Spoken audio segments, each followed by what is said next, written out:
Superligaens hovedsponsorer er Dansk Metal, Arbejdernes Landsbank, M1 og BetSafe.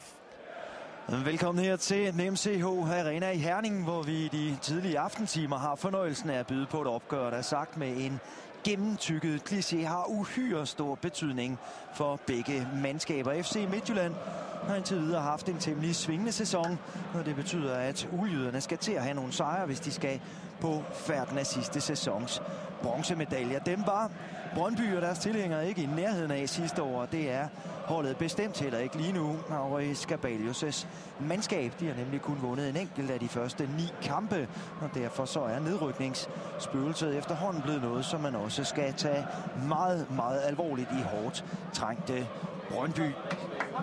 Kampens dommer Michael Tyggaard her med bolden, også en stor kamp for ham. Selvfølgelig er det det. Vi sidder her på lægterne med store forventninger, og det håber jeg så sandelig også gælder for dig, Stig, eller hvad?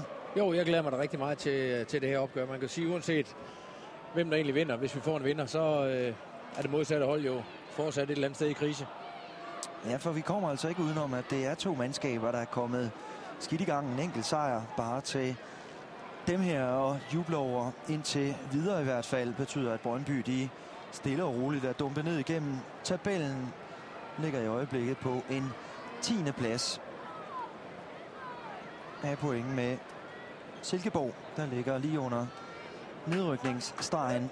Stort bedre ser det ikke ud for midtjyderne, der inden det her opgør ligger placeret som nummer 8. Og det er egentlig ikke, fordi de ikke har kunne finde ud af at spille på hjemmebane, Stig. Men udebane, der har det meget svært. Nej, de befinder sig rigtig godt her på MCH Arena, og det har det egentlig været systematisk fra klubbens tidlige start. Med 3 sejre en uafgjort, så er det i hvert fald ikke her, det har scoret på pointene. Ja, grunden til, at de har stået og gemt sig lidt nede i tunnelen, det er altså, at en spiller lige har skulle på toilettet en sidste gang. Og det her med at skulle på toilettet en sidste gang, det er også noget, der har ramt FC Midtjylland inden opgøret.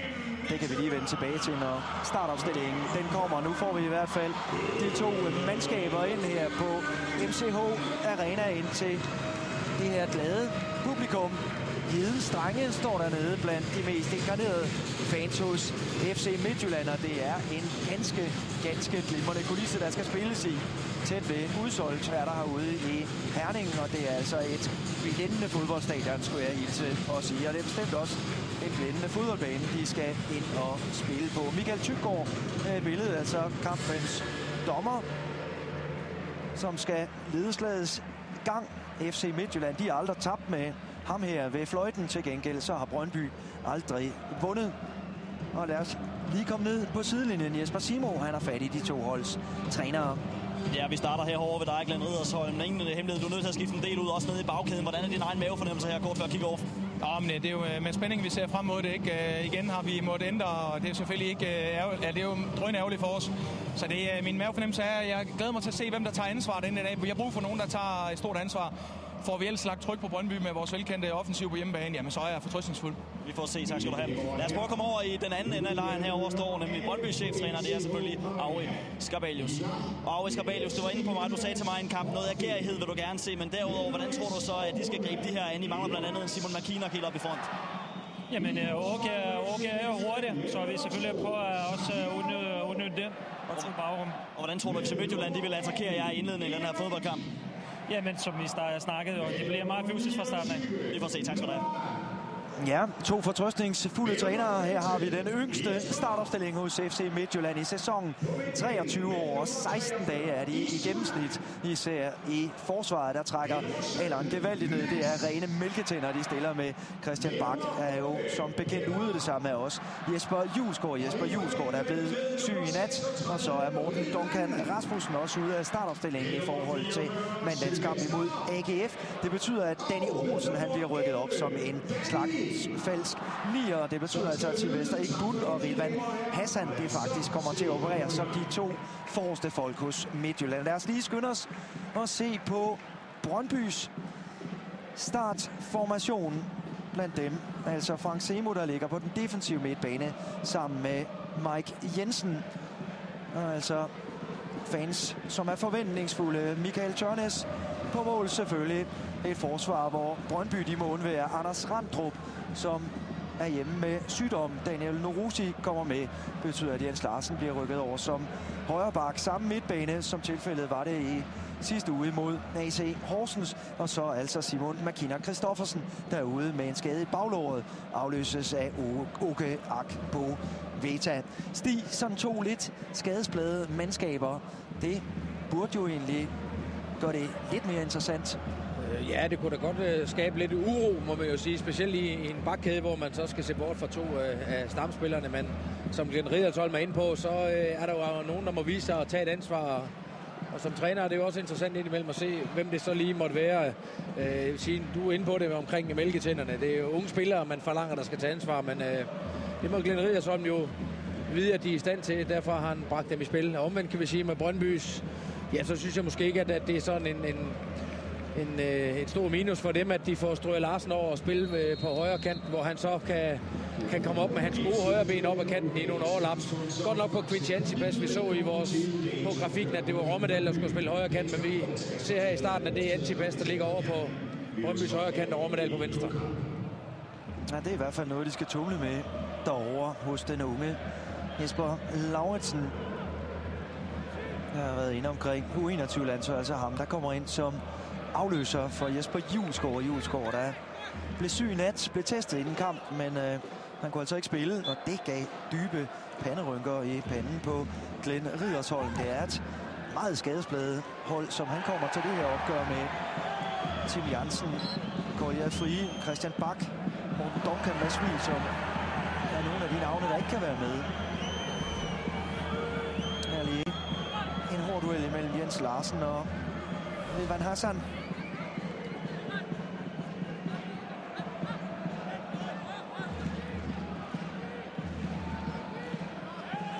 Men Midtjylland-mandskab, der plejer at have et rigtig godt tag på.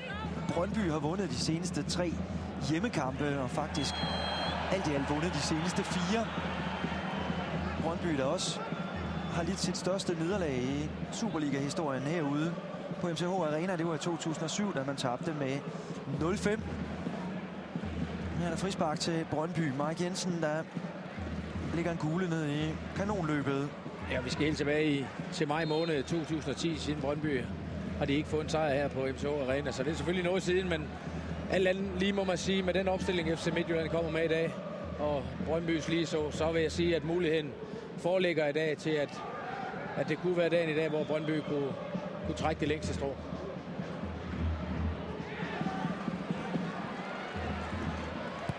Ja, en lang aflevering fra det svenske Peter Andersson.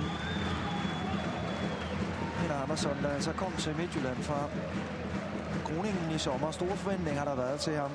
Han har haft svært ved at indfri dem indtil nu. Ekbun forsøger at forlænge den op imod Daniel Olsen. Norouzi med en lang aflevering op mod Akbo Veta. Jonas Løssel havde svært ved at træffe en beslutning, og den han traf, det var den forkerte. Blev hjulpet af sit forsvar.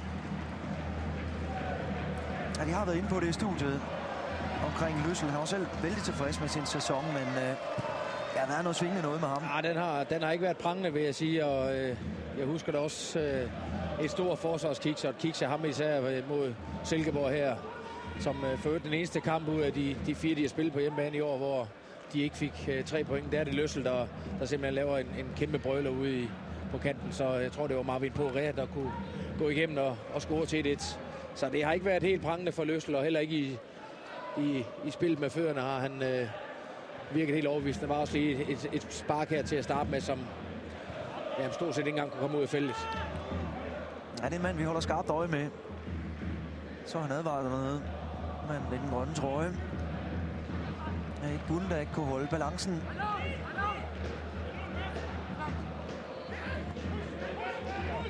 Mark Jensen. Seymour over til Jens Larsen. Det er en skidt aflevering, den der. Forfærdelig aflevering, mens alle andre de var på vej fremad i banen. Van Hassan indtil Mads Albeck, der altså har fået anførerarmbindet på i eftermiddag. Jesper Lauritsen forsøger så med indlægget. Men det bliver spændende at se, hvordan FC Midtjylland vil gribe den her kamp an, også med hensyn til, hvordan der skal serviceres. Og foran, for vi jo så også skal kende, at Danny Olsen jo bestemt ikke er normalt en frontangriber, som jo normalt gør hans virke på kanten, og derfor der er også en gennembrudstærk spiller, men han fylder selvfølgelig noget i luften, så skal der laves nogle indlæg, ja, så må vi formode det til ham og ikke til de små afrikanere i bunden, og Rilvan Hassan så ligger omkring ham deroppe. Ja, et langt indkast. Svirchenko, der går ind og tager øretæverne der. Det ender med et målspark.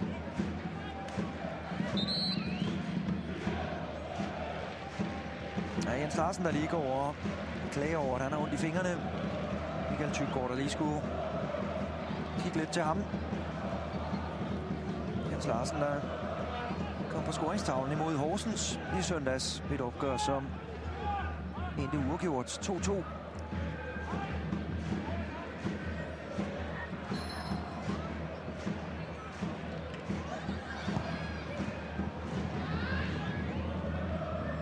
Romedals til værs der med Ikbun. Ja, jeg tror, de står og undersøger Jens Stryger for med eventuelle brud på håndroden måske. Jeg kan se, at de står og vrikker lidt i den. Det vil da selvfølgelig være skidt for Aurich Gabalius, hvis han allerede nu efter 5,5 minutter skulle foretage en udskiftning. Og så ned på den plads, hvor de bestemt ikke ude på bænken har ret mange forsvarsspillere siddende. En af dem, det er Martin Albrechtsen, fortid i netop FC Midtjylland. Men kommer han ind på højre bak, så vil sige, så har han også prøvet alle positioner nede i den bagerste kæde selvfølgelig, så det kunne da være, det var interessant at se ham spille på den position. Indtil videre er der i hvert fald ikke sendt nogen spillere til opvarmning, så vi må gå ud fra, at det er noget, de kan få styr på. Lang og upræcis aflevering fra Svirchenko. Glenn Rydersholm, der inden kampen beklagede sig meget over alle de her afbud. Han synes slet ikke, det var spor sjovt. Jeg har slet ikke nogen ledere, sagde han til os. Til gengæld så ville han overhovedet ikke lave om på den spillestil, som man egentlig havde planlagt til det her opgør, nemlig meget direkte og offensivt. Og det er nok også meget fornuftigt, for ikke at forvirre de unge folk, der er med. Ja, man kan sige, at han har næsten heller ikke nogen danskere på banen jo. Hvis man så lige kigger nedover, så tror jeg, det er vi er oppe på 4 danske spillere. Så der er også lidt at gøre med der med hensyn til kommunikationen selvfølgelig. Jeg kan så oplyse, der er 5, men det er tæt på 4. Hvad er det?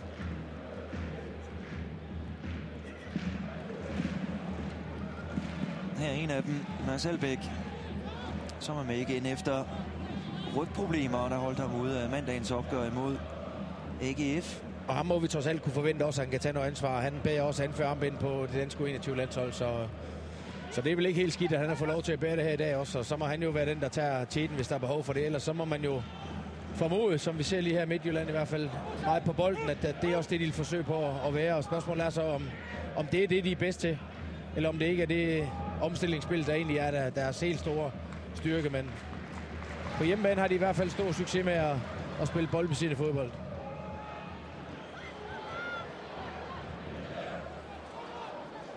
Her er det Jesper Lauritsen bytter bold med Rilvan Hassan. Og afslutning der med højrebenet. Ja. Den er styr på derinde. Michael Tørnes. Ganske glimrende med nogle afslutninger.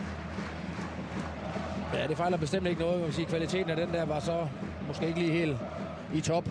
Men omvendt så man også ude på kanten, hvor de faktisk har muligheden for at slå nogle indlæg i feltet. Så venter de alligevel og spiller den rundt. Og det er jo nok meget symptomatisk for, at man ikke ligger med den boksspiller derinde, som kunne være en Tine Jensen eller en Duncan, som netop vil være fremragende og spille bolden ind til med nogle høje bolde ind i feltet. Ja, den Rydersholm, man overvejede faktisk også at stille med den unge Marco Larsen som central angriber. Men han flækkede altså øjenbrynet i torsdags til træning. Han drøjer jo også med nogle mindre problemer, så han har fået en bænkplads her. En hård duel. Skal jeg da lige love for. Det er vel Mark Poveta. Og Isuna. Og så ser vi også, at Brøndby har stillet tilbage til startformationen, som den egentlig var sat op med Romedal på højre kant. Og jeg forventer da en Rommedal i fuld vigør og sætte stor pres på Jesper Lauritsen, som jo skal have en varm velkomst her i Superligaen igen.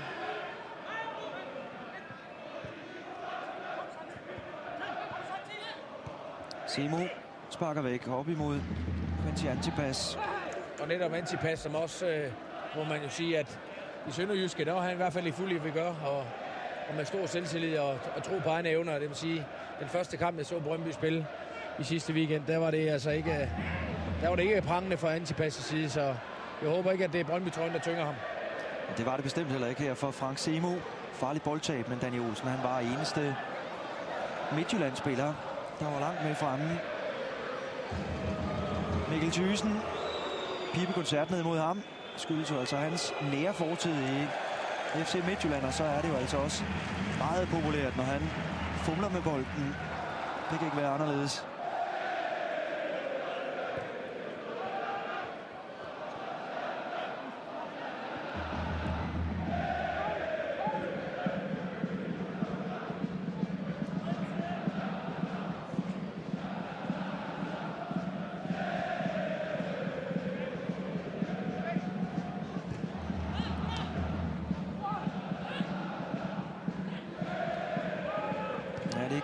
Tilbage til Isuna, der sådan i bedste Nikolaj Stockholm-stil tyrer ned som spilfordeler for midtjyderne.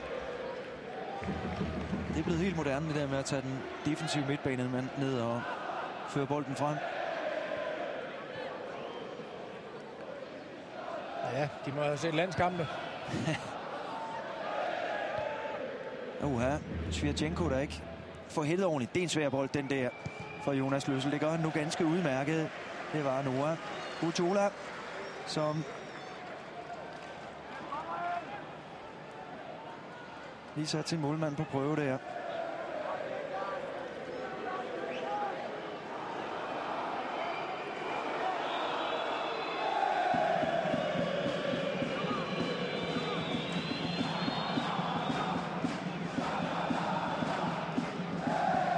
Mikkel Thyssen med det lange indkast.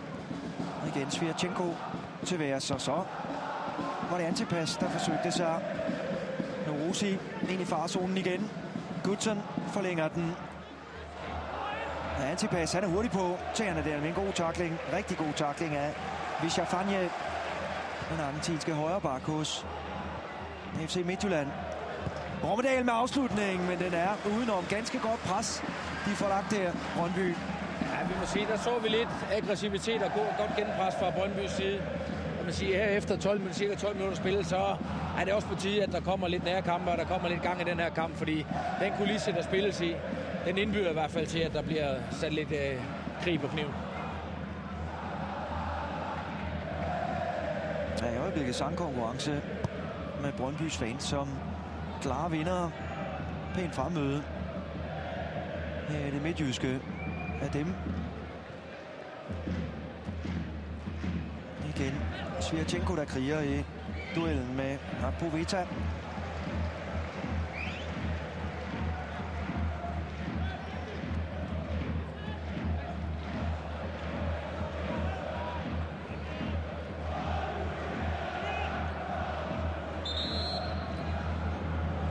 Mikkel Thyssen, der lige får besked på at flytte sig de obligatoriske 40 cm. En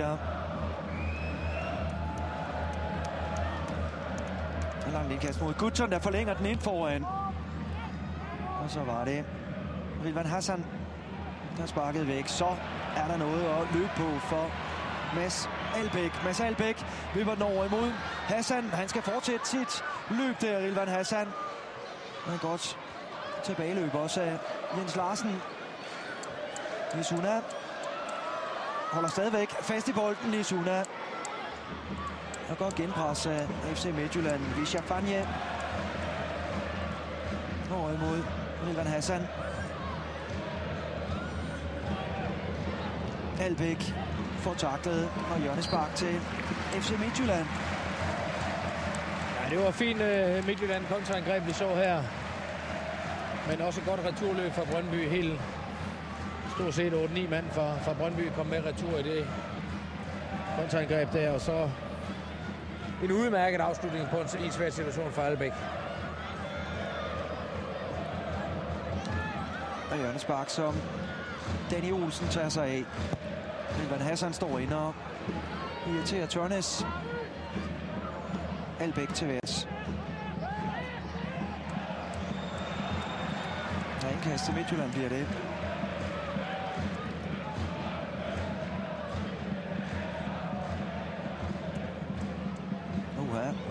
Usikker, rigtig usikker boldomgang af Noah Ujula.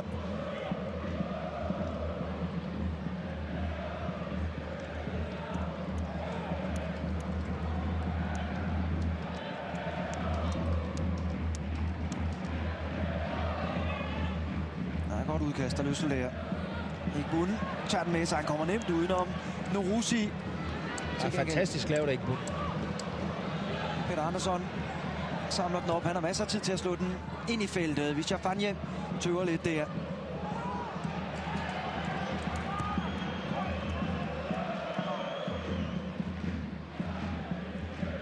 Han er ikke bunden. Han er ikke nem at holde styr på. Suna. Og så er han på plads igen. Suna som spilfordeler.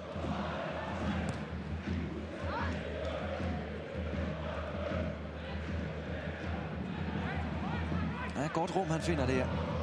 Mads Albæk ind med venstrebenet. Det er farligt, det der tæt på. Da Jens Larsen, han kommer til at lave selvmål. Ja, de begynder at vise tænder sådan for alvor, ulvene. Ja, spil i det åbne spil der, hvor de får sat spil. Det ser fint ud, men vi også konstaterer, at Brøndbyerne er meget passive og meget defensive. Trukket langt tilbage på banen, og det tror jeg ikke er det rigtige medicin over for FC Midtjylland, der er så bevægelig som i hvert fald, når de små afrikanere, de får lov til at bevæge sig.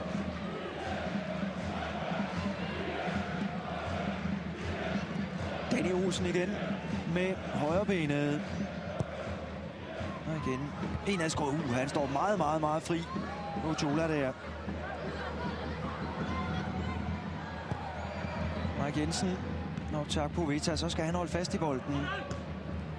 Og han mister den i duellen med Jesper Lauritsen.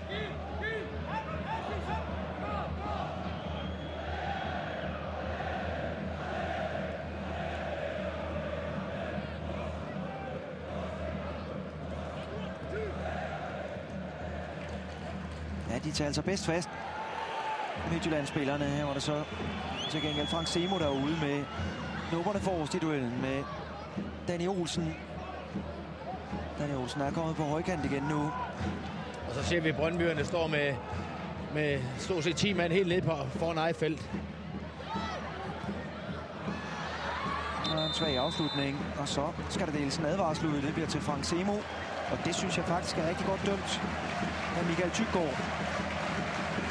Det får han for duellen med Danny Olsen for lidt siden. Og første advarsel i opgøret her.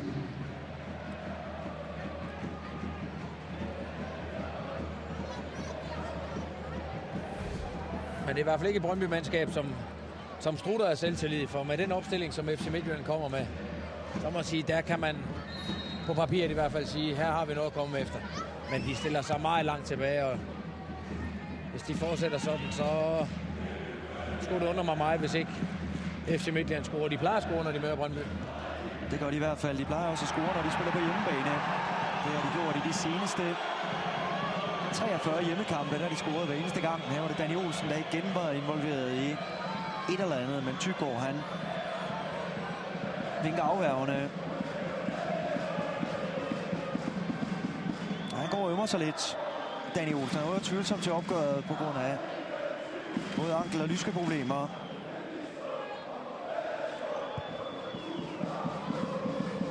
Nej, de er svære at vinde, de dueller der. Der er jo Dumitz, der også kommer forrest med albuen i duellen med Peter Andersson. Og det var faktisk noget af en respekt for den Riddersholm, det her med de to store stopper hos Brøndby. Dem skal de ikke til at sparke bolden op på. Så er det bedre at bruge Danny Olsen som en slags mellemrumspiller for at få dem ud at løbe lidt. Her netop Danny Olsen, der tager den bold. Han er offside. Den skulle han have ladet ligge til Elvan Hassan.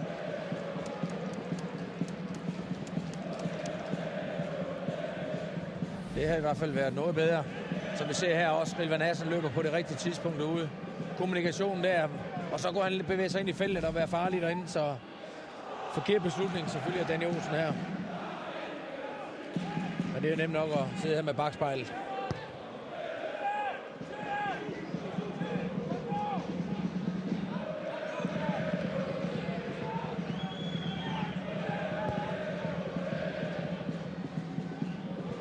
Suna hætter væk. Maja Rommedal i duel med Rilvan Hassan.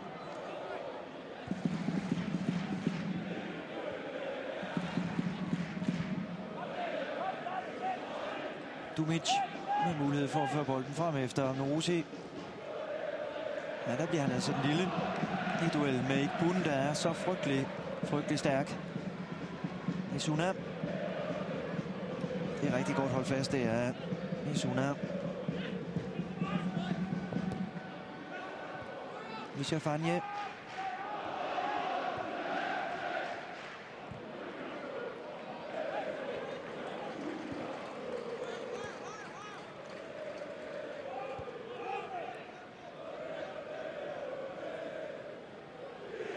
Ja, og Skarbalius lidt betænkelig. Et godt råd herfra, Stig, det er måske at gå lidt mere aggressivt til værks. Være lidt mere aktiv i nærkampene og komme lidt længere frem. Ja, men jeg kan kun give det ret. Vi kan huske kampen op i FC Nordsjælland også, hvor man starter meget, meget defensivt og bliver næsten kørt ud af brættet i første halvleg. Der i anden halvleg, der vælger man at stille lidt om og komme længere frem på banen, og der var det faktisk en stor fortjeneste at Brøndby, de kun får 0-0, men de har fortjent mere i den der kamp, hvis man kan tale om det. Han fortjent advarsel til Peter Andersson, der lige forhindrer Brøndbys Gucci Antipas i at komme længere frem mod målet. Så står det 1-1 i advarsler.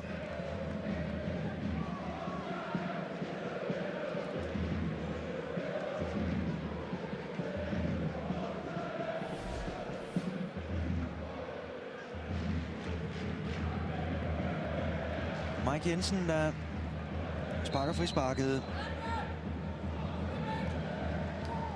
Ja, den ligger ganske fint, den der. Så bliver der væltet 2 mand. Selvom bolden ligger inde i målet, så er der for længst fløjtet for frispark. Der er jo Dumic. Tror jeg, det var, der hættede den ind i kassen, men der er altså fløjtet for frispark for længst. Lad os bare se den igen. Ja, den fejler ikke noget. Den skal selvfølgelig fløjtes, uanset hvad. Nej, det er faktisk et selvmål, der bliver lavet der, men han skubber med begge hænder i ryggen for inden. Så derfor helt i orden med den. Men en godt frispark for Mike Jensen, som lå perfekt, og så er det egentlig ligegyldigt, om det er en for eget hold eller en for modstanderhold, der hætter den der ind.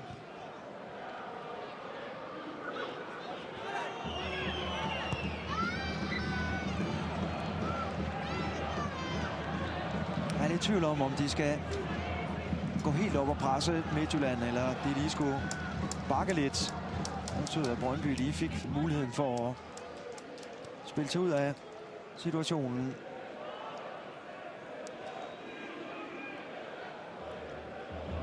Dumic.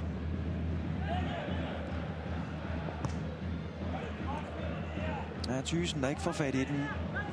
Thyssen, som vi bestemt ikke har set særlig meget til indtil videre. Clarence Goodson.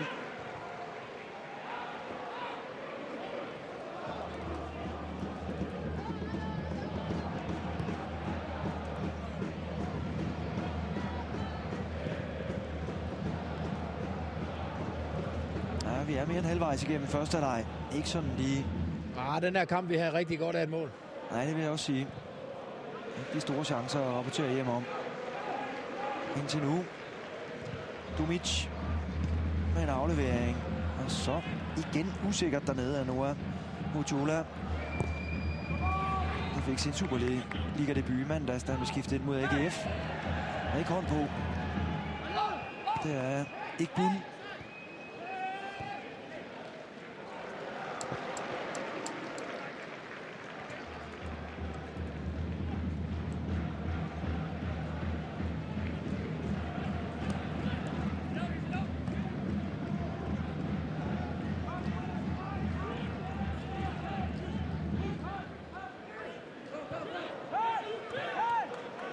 Antipas. Videre til Frank Semo. Malbæk kommer for sent. Det er duel. Det er meget godt lavet af Frank Semo. Og straffespark er der noteret for. Og hvad så, Stig? Er du enig i den? Ja, den synes jeg faktisk er god nok. Og jeg synes, det er et imponerende godt løb af Frank Semo, som jeg sad lige skulle til at sige, at med alle de spillere, Brøndby de har helt nede i den bagerste kæde, 2 defensive midtbanespillere, som ikke går med frem, så tager Frank Semo lige det her ryg. Og den tror jeg godt, man kan forsvare. Der er i hvert fald klar kontakt. Ja, det er Svirchenko, der kommer ind og får fat i ham. Skubber lige til ham med hoften. Ja, men man kan måske også diskutere fra den her vinkel, om det er måske skulder mod skulder, så... Jeg er tvivlsom straffespark, men i hvert fald for anden uge i træk, så er det Mike Jensen fra straffesparkspletten. Han scorede imod Horsens i søndags. Lad os se, hvad han finder på over for Jonas Løssel. Ja, han sparker han ind lige midt i målet. Han når ikke ned til den lange Jonas Løssel, og så fører Brøndby med 1-0 og liv og glade dage dernede i svinget. Knaldhårdt spark. Ja, og den må vi bare sige, den skal Jonas Løssel tage. Jeg ser lige midt i, hvor han kaster sig jo ikke eller noget som helst. Den skal han selvfølgelig tage. Det gjorde han ikke, og det, som vi snakkede om for ganske kort tid siden med, at den her kamp trængte til et mål, det fik vi så. Så nu kan vi i hvert fald sige, at den kamp er åbnet op. Og det gør i hvert fald, at FC Midtjylland nu de endnu mere skal spille fremadrettet, end det gjorde i forvejen. Ja, der er gang i romerlysen også i stemmepragten dernede i Brøndby-svinget. Jonas Løssel, der ærger sig. Han kunne godt have gjort det bedre, burde have gjort det bedre på det her straffespark. Det var ikke særlig godt placeret. Fornuftigt nok bliver han jo stående. Jeg kender jo selv Mike Jensen, så... Men altså, han skal tage den der, det er der ingen tvivl om.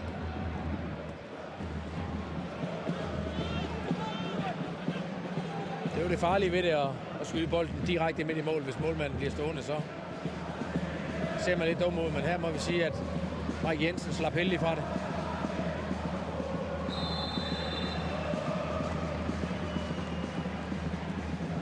Ja, Mike Jensen.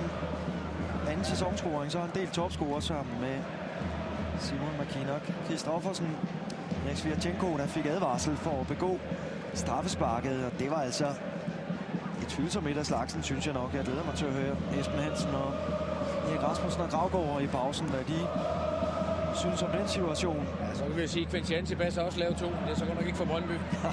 Nej, men for Sønderjyske. Så er der plads herovre.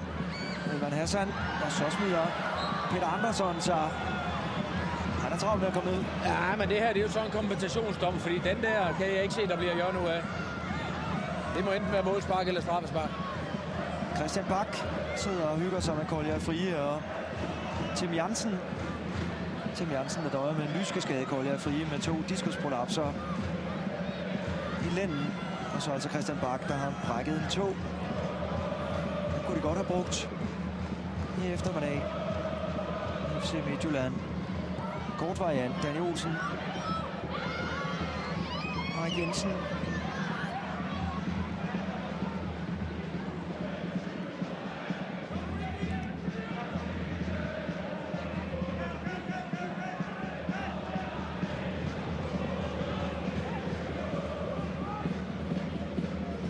Men jeg kunne godt tænke mig at se igen den situation fra før der, som udløser et Midtjylland hjørnespark. Ja, det er Antipas, de har fået selvtillid nu. Brøndbyerne. Norose. Det bliver lidt for omstændeligt, det der. Og det lykkes heller ikke at få bolden ind foran. Det skulle han have gjort noget bedre. Stor glæde naturligvis nede hos Brøndbys fans. Har altså ikke prøvet at vinde de seneste 10 udekampe i Superligaen. Der har vi situationen fra før. Der er ikke straffespark, men der er omvendt heller ikke hjørnespark i den situation her. Fuldstændig enig.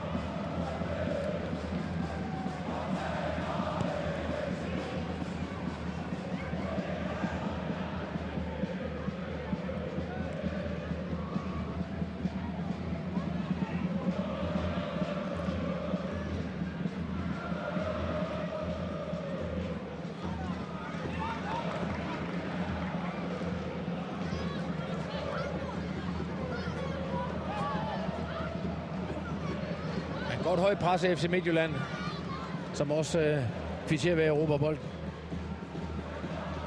Ja, det er ikke bunden, der smider bolden væk. Til gengæld så er han dygtig om at komme i pres igen.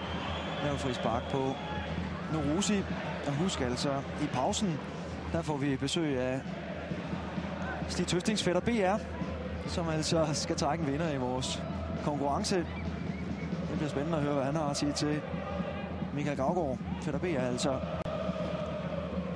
Det kan man se her i pausen hos os.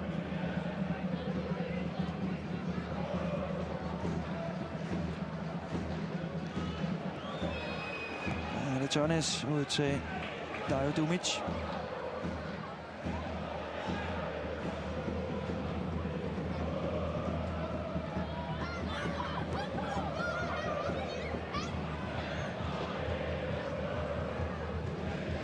Men det er ikke et Brøndby-hold, der er kommet til Midtjylland for at underholde. Det må vi sige. Nej. De er kommet for at få 3 dyrebare point. Det kan der vist ikke være nogen som helst tvivl om, og det vil virkelig også være noget, der kommer til at lune hos dem. 4 kampe i streg med uafgjorte kampe for Aue Skarbalius' tropper. En enkelt sejr er det kun blevet til i den her sæson. Det vil virkelig være vigtigt for dem. Der kommer på tavlen.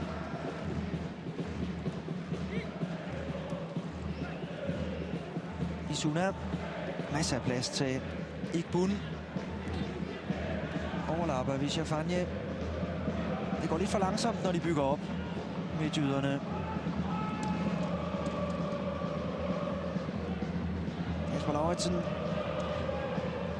Der er god aktion, det er Rilvan Hassan, og så afslutning med endnu en gang udenom. Og det har ligesom været det, de har haft at byde på. Indløb fra Rilvan Hassan eller Igbun, og så afslutninger, som går forbi mål. Ja, der har ikke været det helt store, når de kommer op. Det er nok også det, som Aue Skarbalius han håber på. Det er jo selvfølgelig, at ineffektivt. at den hersker hos FC Midtjylland, og man må sige, at det er ikke det, de har været mest kendt for. De små afrikanere, de langskudsmål og sådan noget. Det har været kombinationer, når man gerne vil spille den stort set helt ind over stregen. Og man mangler altså den der targetspiller foran, hvor man kan lægge bolden ind i feltet. Ja, det er Dumitz, der bliver underløbet af Sylvester Igbun.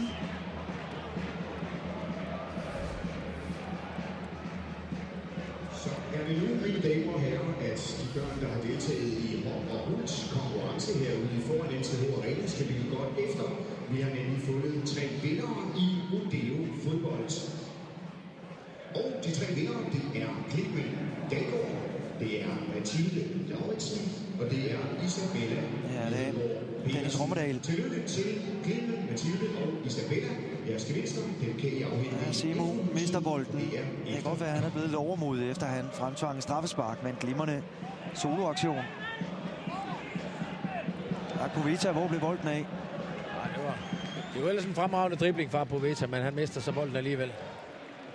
Det er en hård tackling, der kommer ind i det. Akpovita fuldstændig vanvittigt. Der burde han have holdt igen. Og må ikke han får en advarsel for den der. Skal love for, at han kom flyvende. Men han ender så også selv med at få en ordentlig drøn i hovedet. Akpovita der selv døde med et overrevet korsbånd i sidste sæson. Det burde nok have fået ham til at tænke sig lidt mere om. God kort til ham.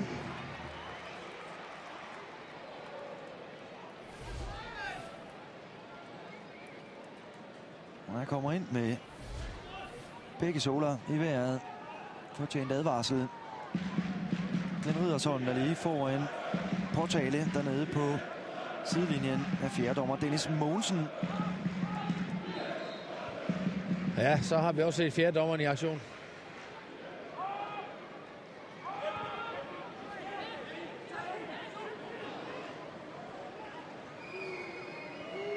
Og FC Midtjylland, der nu har byttet lidt rundt sådan rent taktisk. Det er Danny Olsen, der er gået ud på højre kanten, og så Igbun, der er gået ind og spille pladsen som center forward. Og det er altså Glenn Riddersholm, der har været ude og forlange det. Skil ud til Jonas Løssel fra Igbun og Rilvan Hassan. De vil bare have bolden lagt frem. Ja, de vil også have, at der skal ske noget. De er jo bagud 1-0, så det er da meget forståeligt. Og omstillingen for Glenn Riddersholm synes jeg heller ikke er helt tåbelig. Det er trods alt Igbun, som er topscorer for FC Midtjylland med 4 mål. Så, og noget hurtigere på de første meter end Danny Olsen er han jo også. Og så ud med Danny Olsen på hans rigtige position, hans normale position.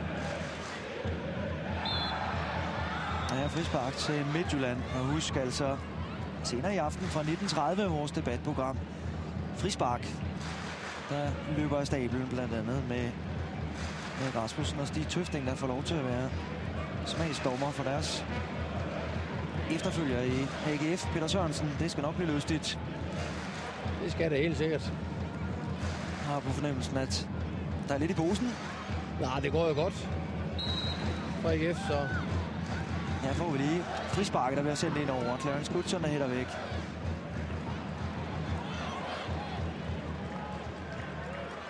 Det skal man også være parat til at rose.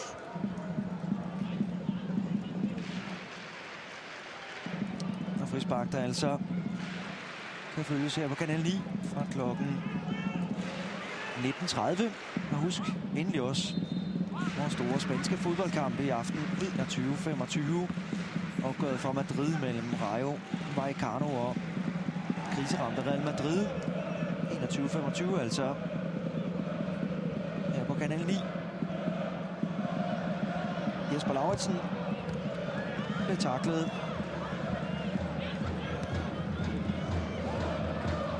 Men Brøndby-mandskab, der i hvert fald ikke er blevet mere offensiv efter, at de kommer foran. Bestemt ikke. Bestemt ikke. Og det er lang tid at skulle forsvare sig selv.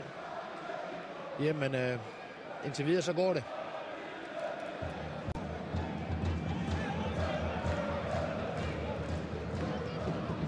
Ja, Sviatchenko havde hånd på bolden der, men åbenbart ikke strafbart.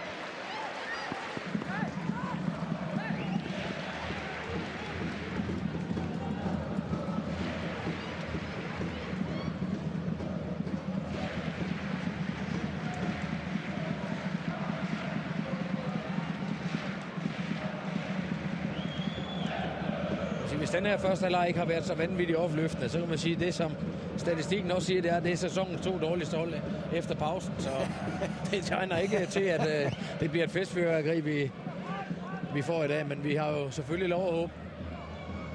Nu skal du ikke skræmme. Og se er alt for langt væk, trods alt.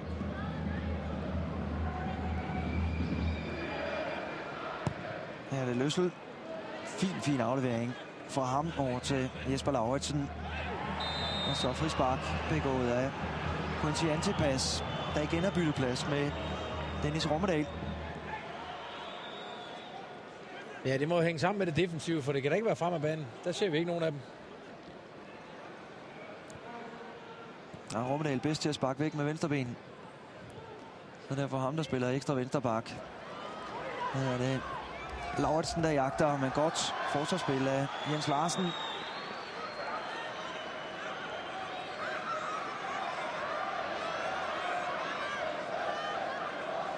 Men jeg stod også lige og snakke lidt med Rommedal inden kampen og sige, at og gav ham lidt gas for hans manglende mål for Brøndby og chanceskaber. Og det siger, at jeg må give ham ret i, når vi nu kigger på, hvordan det har løbet an i dag. Han har med langt op til målet i den position, han ligger i for Brøndby. Altså, han ligger jo stort set ned på egen banehalvdel hele tiden.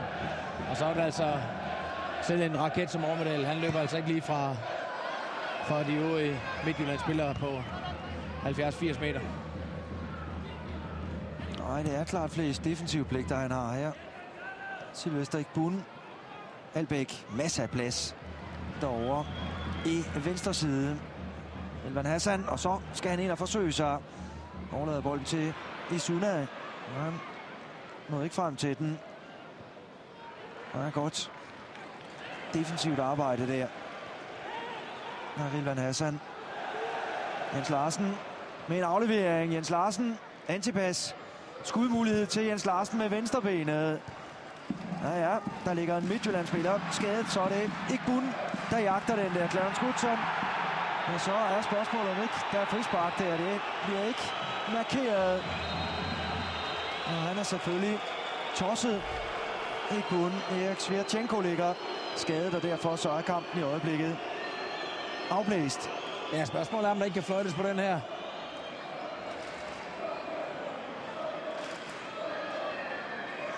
Nogen vil sige, at de er lige godt fat i hinanden. Ja, det vil jeg sige. Det siger de ikke her i Midtjylland. Nej. Og Svirchenko, der har store smerter. Men ellers en fantastisk kontramulighed fra Brøndby lige før, hvor de får for lidt ud af det. Et halvforkølet skud fra Jens Stryger Larsen, som selvfølgelig er arkitekten bag ved selve kontraangrebet. Her kan vi se Svirchenko, der lige bliver tilset. Slog sig åbenbart på anklen. En mand, der tidligere har døjet med meget alvorlige knæproblemer, gik jo på den konto glip af U21-slutrunden her i Danmark i 2011. Erik Svirchenko. Det vil være en tung mand at skulle undvære nede i de bageste regioner. Ja, endnu en. Har Benjamin Kibebe siddende på bænken. Benjamin Kibebe, som ikke er helt i omdrejninger endnu, og derfor fik han ikke mulighed for at starte inden i dag. Her har vi ham. Det var i stedet for Noah Mutula, der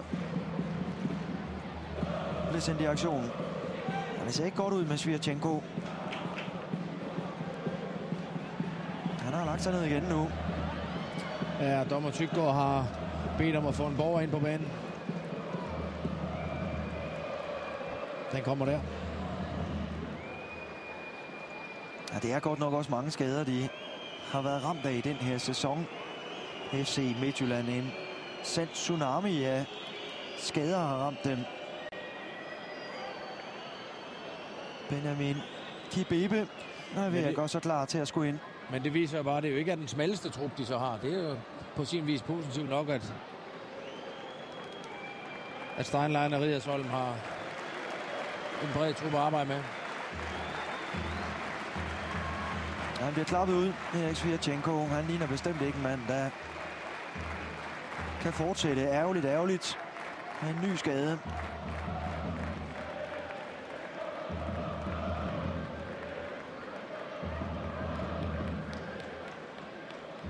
Lad os ikke håbe, det er noget alvorligt.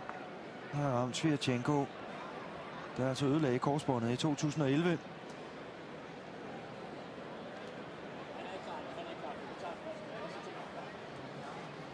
Ja, jeg tror også, der bliver sagt, at han ikke er klar, så der bliver skiftet ud ved næste spilstop.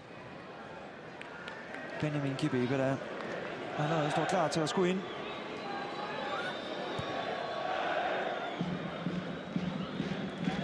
Fortid altså i FC Nordsjælland. Kommet fra schweiziske Luzern i sommer. Ja, rutinemæssigt kan vi sige, fejler det jo ikke noget, men om han er helt i vigørt, det får vi så også se nu.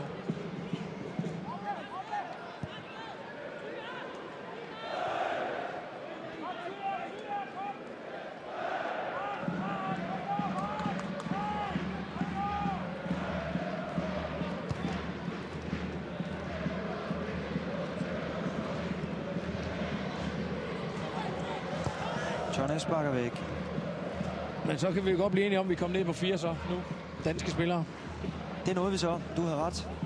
Det må jeg lade dig.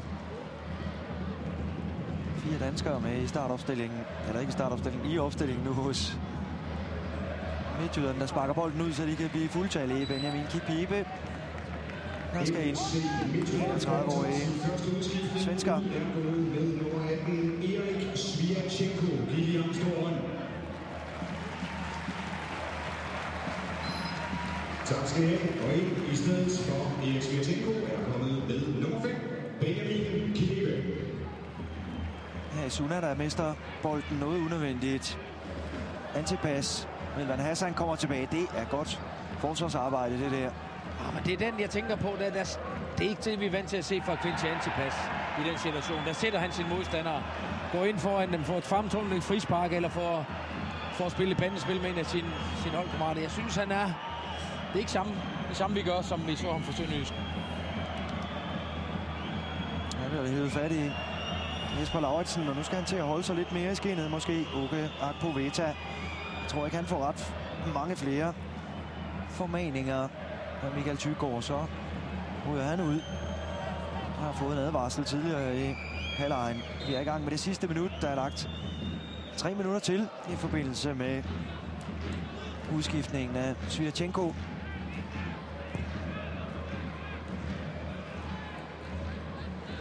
Og Brøndby på vej til pause med en føring. Det har de kun prøvet én gang tidligere i de seneste 20 kampe, udekampe. Her er det afslutningen fra Igbun. Den mangler meget, og det har stort set, hvad de har haft at byde på i første halvleg. Vinklede løb, og så afslutninger fra Midtjylland. Ja, og alle de 3, vi lige kan komme i tanke om her, det er i hvert fald 3, som er gået enten forbi eller over målet. Og generelt set må vi sige, at så er det FC Midtjyllands dårligste start efter 9 runder i de sidste 3 år, siden 9-10. Så der er noget at arbejde med for Glenn Riddersholm. Ja, det er faktisk deres næst dårligste start nogensinde i en Superliga-sæson. Den dårligste var den, du lige har været inde på. Jeg siger altså også noget om, at krisen den krasser herude hos ujyderne.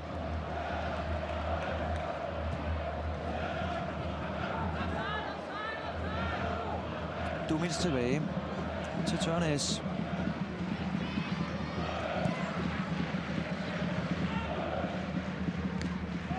Der er en hård duel der. Visha Fanje og Mikkel Thyssen. Rilvan Hassan. Han ser meget veloplagt ud i Igbun. Så skal han ind i banen. Igbun overlader bolden, og så måske en mulighed. Han tøver lidt der. Mads Albeck får ikke gjort arbejdet færdigt.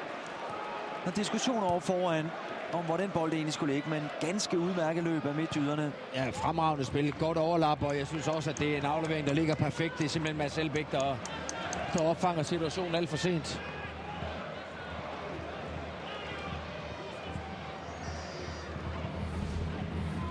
Her får vi den igen, Stig. Meget godt lavet det af Lauritsen. Ja, det bliver spillet på det rigtige tidspunkt. Jeg synes også, den ligger måske lidt for tæt på mål i forhold til, at Mads Albeck jo har en distance at løbe, men han ser det lidt for sent. Ja, der er Povita, der slog sig alvorligt i duellen med Utula. 2 spillere til tælling. Og ny skade i midterforsvaret hos FC Midtjylland. Han bløder, ja. Utula. Jamen, det er da helt utroligt, som uheldene de regner ned over Glenn Riddersholms mandskab. Jeg kan ikke huske, om det var os 2. Jeg har da set det ude før også i sådan en kamp her til Midtjylland, hvor der blev 4-5 spillere ud under samme kamp. Så det er da på vej til at komme derop af. Det ser ikke godt ud. Nej, det gør det godt nok ikke. Det er nogle angriber hos Midtjylland. Marco Larsen, der tidligere på ugen flækkede øjenbryn. Nu har de en ny skade af den samme karakter.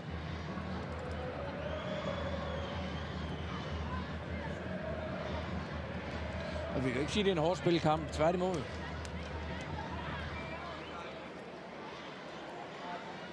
Ja.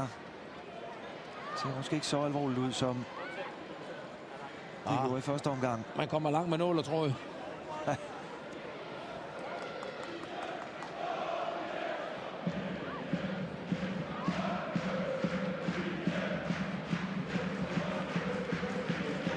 Povita. Vi har fået en klud i hovedet. Han er klar til at komme ind igen.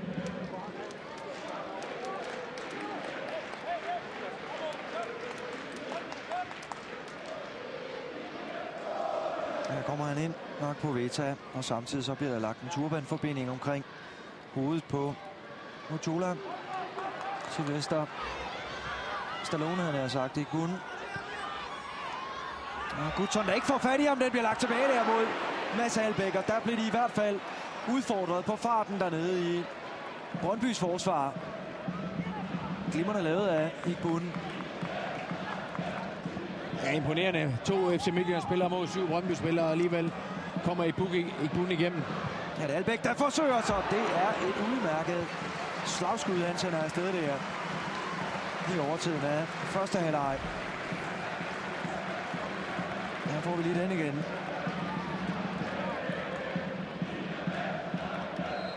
I samme moment så blæser Michael Thygaard af for en ganske udmærket første halvleg. 1-0 altså til Brøndby. Nu tager vi en ultrakort pause, og derefter så er vi altså tilbage i studiet hos Michael Gravgaard Company, hvor i øvrigt vi får besøg både af Ole Bjur og fætter BR.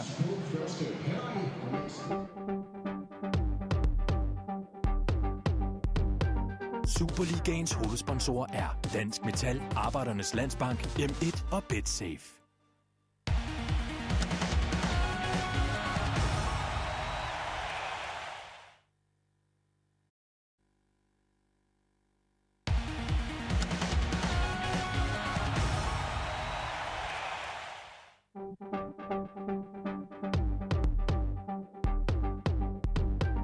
Superligaens hovedsponsorer er Dansk Metal, Arbejdernes Landsbank, M1 og BetSafe. Og velkommen tilbage. Kedelige scener her i pausen kan jeg jo afsløre, at Erik Svirtjenko desværre kørt væk i ambulance af Glenn Riddersholm. Lad os lige prøve at få en hurtig status på Erik Svirtjenko. Det så ikke særlig godt ud. Nej, umiddelbart ligner det en alvorlig ankelskade, og nu skal vi have bragt til sygehus, og så må vi se, hvordan der vil ledes. Og første halvleg, jeg tæller 3 skud fra jer. Hvad skal I gøre for at skabe flere chancer? Ja, men som du selv siger, vi skal spille lidt mere frem mod mål. Vi skal ud og investere lidt mere. Brøndby virker lidt til at tale med, og de har heller ikke været farlige. Det er os, der leverer et dumt strafspark til dem. Så vi skal ud og slippe håndbremsen lidt. Nu har vi ikke så meget at tabe. Nu skal vi derud af, og så håber vi på, at det holder. Tak skal du have. Vi får se. Ja, de skal ud og slippe håndbremsen lidt, bliver der sagt nede fra Glenn Riddersholm. Og det vil da være et rigtig godt råd. Hvad siger du, Stig? Jo, det synes jeg da også er på sin plads, at når man nu er bagud 1-0, og jeg synes jo også, at de har leveret fremadrettet fodboldspil i første leg. Det har knebet gevaldigt med at komme til de helt store chancer, som Jesper Simon var inde på. Så har det været 3 afslutninger, og alle 3 enten ved siden af eller over mål. Ja, det er Relvan Hassan, der udfordrer. Vi i venstre side, han kan ikke holde bolden i spil. Den har været ude over mållinjen, og derfor målspark. Brøndby, der i øvrigt har skiftet ud i pausen. Brent McGrath, der er kommet ind i stedet for Oke Akpoveta. Og det er vel... Eller det er vel en særlig grund til, Stig? Ja, der kunne måske være 2. Altså, han fik jo slået hovedet lige til sidst i kampen, og vi kan jo ikke svare på, om det har givet en lille hjernerystelse, eller hvad ved jeg. Men det andet, det kan jo være, at han har fået et gult kort og lavet et lidt dumt frispark til sidst i halvlejen, hvor han trak en FC Midtjylland-spiller i trøjen. Hvis han laver et mere af dem, så står Brøndby lige pludselig og skal spille med 10 mand. Og det vil da ikke være foretræk, så derfor er det da meget fornuftigt, at man vælger at pille ham ud. Men årsagen, den kender vi altså ikke heroppe. Benjamin Kibebe, der kom ind for Midtjylland lige inden pausen, da Erik Svirtjenko desværre kom alvorligt til skade med sin ankel. Her sidder Mark Poveta. Han sidder faktisk med is på hovedet. Og godt være lidt om, at han har fået en form for bule i hvert fald. Slået hovedet sammen med Noah Ochola. Ochola, der spiller kampen færdig med en turbanforbinding på.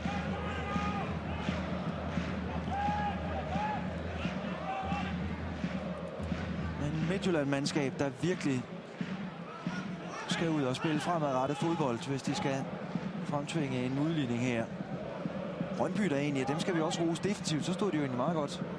Ja, de stod fint. De tillod i hvert fald ikke, at FC Midtjylland kom til de helt store chancer. Jeg vil sige, der var tilløb til det i slutningen af første halvleg, hvor de kommer til baglinjen og forsøger på at finde Mads Albeck ind omkring straffesparkspletten, men det er ikke rigtig lykkes.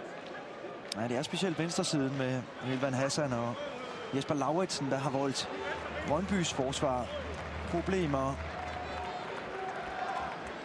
Her får de et hjørnespark Midtjylland.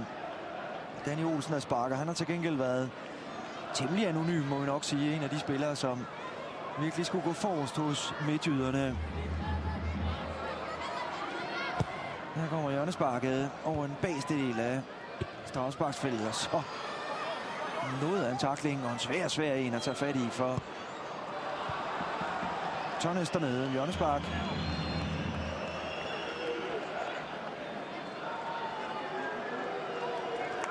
Ja, men Midtjylland selvfølgelig med ryggen en lille smule mod muren.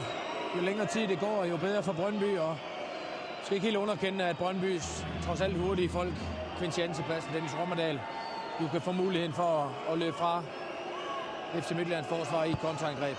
Her er det Lauritsen med hjørnesparket. Han er på alvorlig skovtur der. Michael Tørnes, men de var ikke gode nok til at udnytte det. Midtjyderne. Ja, de holder et hårdt pres nu på Brøndby. Og de bliver altså bare stående dernede. I egen zone, og det giver en mulighed der til Igbun. Clarence Goodson, der sparker væk. Det kan også blive for defensivt af Brøndby. Isuna, det var en farlig bold, den der. Så er det Visha Fanje. Det er nærmest en opvisning i kluntet forsvarsspil. Han er roligt af Løsø. Ja, for man kan jo vælge at gribe den på en anden måde. Man kan jo også forsvare sig med bolden, og det er bestemt det, Brøndby har tænkt sig at gøre i dag. Ser det ikke ud til. Der er en god aflevering til Hassan. Offsides. Er han markeret, Elvan Hassan? Ja, men ganske lovende start på anden halvleg, synes jeg nok. Der er i hvert fald tummel i begge ender.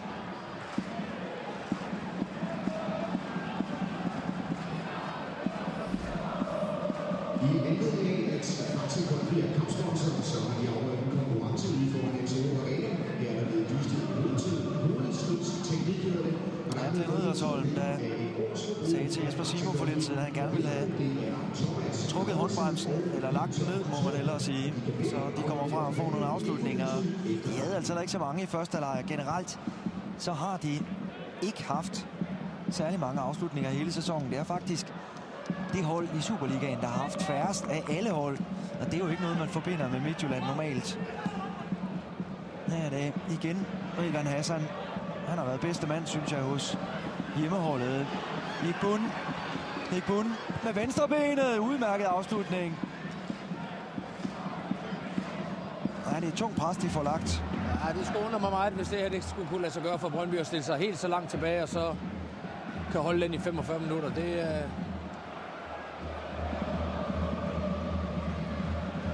Ja, det er risikabelt. Goodson, der sparker væk. Kibebe kunne ikke holde fast i bolden.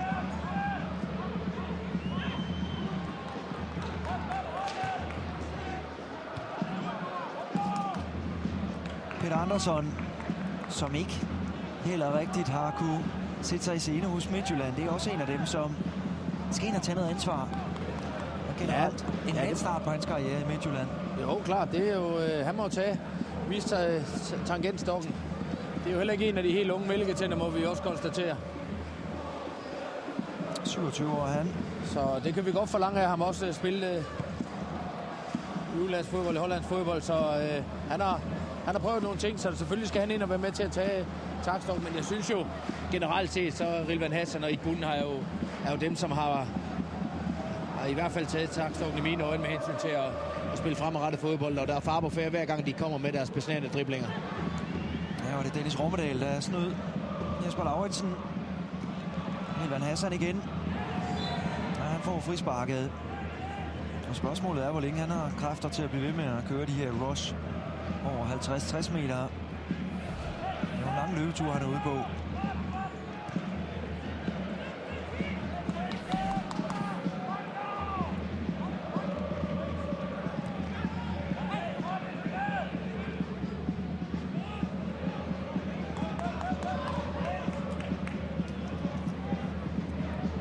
Sylvester Igbun over for Jens Larsen. Elvan Hassan, der skulle han have afsluttet med højrebenet. Lige en berøring for mange på bolden.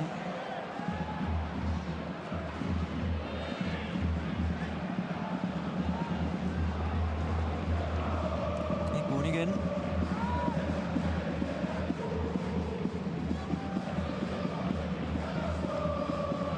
Lauritsen, masser af plads der til Albæk.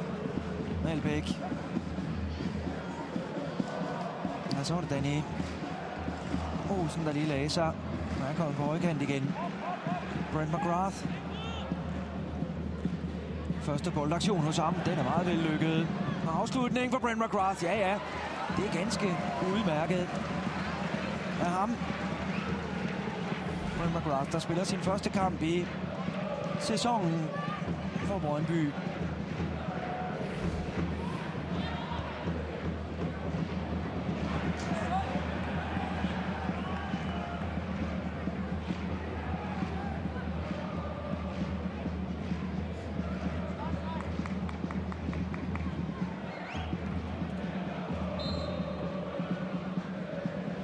Ja, Jens Larsen kan vi se. Han har også fået en forbinding omkring sin finger. Han har svært ved at kaste indkast. Han slog sig i første halvleg. Og han så fået behandling i pausen for det. Thyssen, han hiver i trøjen der. Det er helt tydeligt, og frispark, det er godt nok.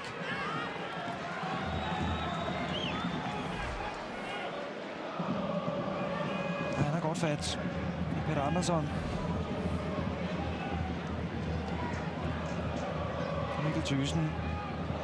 Han har så spillet 190 kampe for FC Midtjylland i perioden fra 2004 til 2011. Var lige et kort ophold i tysk fodbold hos Borussia Mönchengladbach.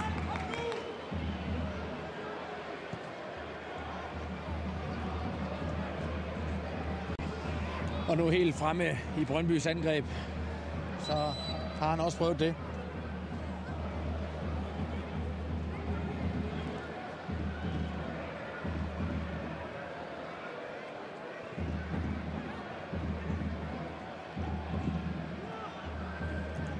Simo over imod Dennis Rommedal. Så skal han ind og udfordre Rommedal over for Lauritsen og tæt på.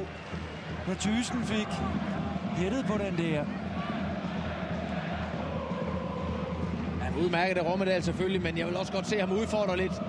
Når han har muligheden 1 mod 1, så se Rommedal komme ind og udfordre. Men så tror jeg altid sige, at det er en A-landsholdsspiller, vi har med at gøre her. Så skal han også vise på Superliga-niveau, at han kan drible udenom en spiller som Jesper Lauritsen.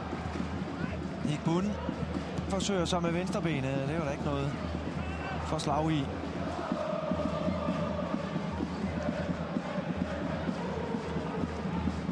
Det har været forkølet afslutninger for FC Midtjyllands side. Ja, det er så tidligt, at Tørnes han er ved at trække tiden ud for Brøndby. Det duer ikke. Ja, hvis det lykkes og holder hele vejen hjem, så er det jo fint nok, men det er lang tid i hvert fald at skulle satse på det. Med 35 minutter igen. Dumic med en aflevering over mod Rommedal.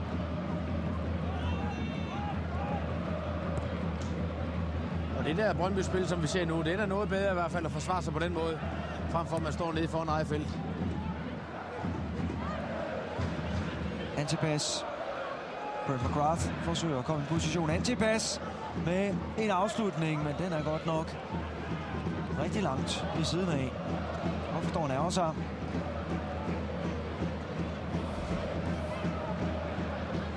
Ja, det kan altid diskutere, om det var en afslutning. Det så godt nok unægteligt sådan ud, men det er jo lige før, den bliver god til Rommedal.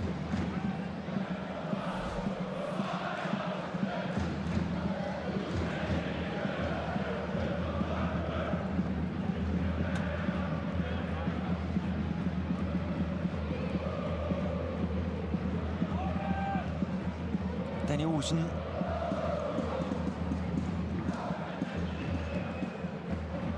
Ja, det bliver meget snævert derovre. Indkast til midtjyderne.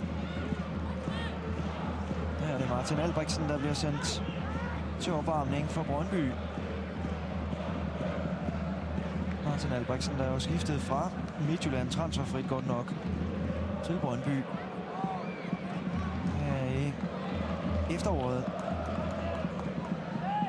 Nu skal de børn, som har deltaget i teknikpoints.dk med fodboldfestival godt efter. Vi har nemlig også fundet de 4 vindere her. I alderen 0 til 8 år, der er vinderen Anders, og det er i tiden 8:57. I aldersgruppen 9 til 10 år er en Mads, der har vundet i tiden 7:20. Fra 11 til 12 år her er Mikkel i tiden 6 minutter og 57 sekunder. Og i aldersgruppen 13 år efter er Suna vinder duel med Thyssen. Danny Olsen kan ikke komme rundt om Nurusi. Gør det sig gældende, at præmien kan afhældes i infohuset, og det er umiddelbart efter kampen. Ja, de skal frem i banen nu. Midtjylland, det er længe siden de har haft bolden i et etableret angreb. Rommedal overlader bolden til Rilvan Hassan. Udmærket aflevering derinde imod Igbun. Og han er stærk, Igbun, der er markeret for frispark. Han hiver og slider i sin modstander. Og det er han ikke inde i. til sydenladende. Det er Rommedahl, der starter det hele. Lad os så se det her.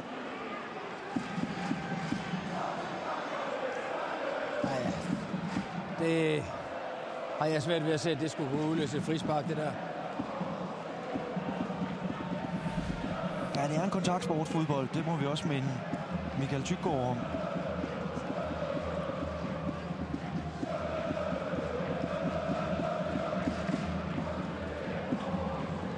Men det var tæt på, at Rommedahl fik lavet den assist i den forkerte ende.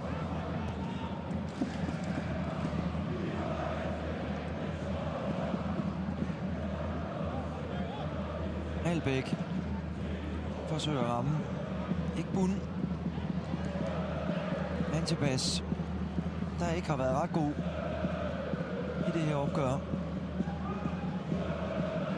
Løssel kommer på arbejde. Lidt alibi-forsvarsspil, synes jeg nok, det er Noah Mojula. Danny Olsen. Frispark skal han selvfølgelig have på et godt sted. Set med Midtjylland-briller.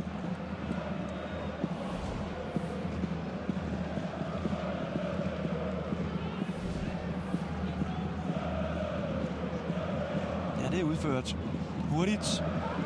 Der er ikke frispark til Thyssen. Og Jula, der sparker den over imod det lange hjørne. Den har et styr på derinde. Tørnes, og så kan de komme i et kontrastød. Antipas, eneste mand. Og så har vi netop Antipas alene mod en 6-7 mand, som han var vant til for Sønderjyske. Netop mod Brøndby og udfordrer alligevel og langt hen ad vejen lykkes med mange af de ting, han lavede. Det vil vi godt se lidt af i dag. Ja, han var spillet. Får ikke frisparket.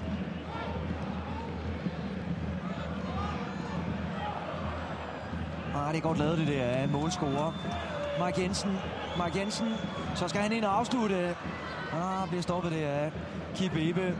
Men ellers fremragende laver det Mark Jensen hele vejen igennem, og det mangler lige det sidste. Frispark til Midtjylland. Og så en halv time tilbage af opgøret. Husk, kl. 19.30, der kan vi byde på vores debatprogram Frispark. Erik Rasmussen, D. Tøfting og Esben Hansen som panelgæster. Og husk også 21-25, det store spanske opgør mellem Rayo Vallecano og Real Madrid. Alt sammen her på Kanal 9. Danny Olsen med afslutning. Ja, den skal han ikke nyde godt af at holde om derinde. Michael Tørnes. Den brækkede lidt i luften. Og så slår han bolden væk. Og første aktion, hvor vi sådan rigtig så noget fra Danny Olsen. Ja, vi så Michael Tørnes i aktion også samtidig med.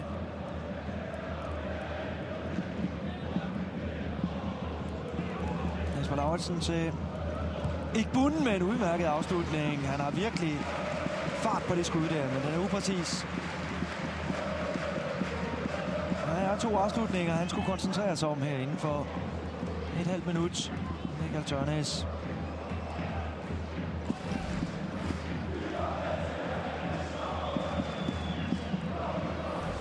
Ja, og tiden den er med Brøndby.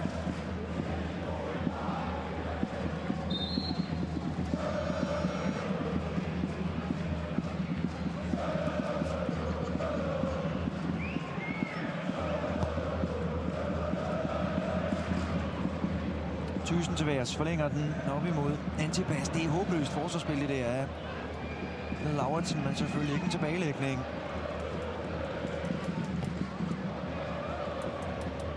Ikke bunden til værs med Goodson.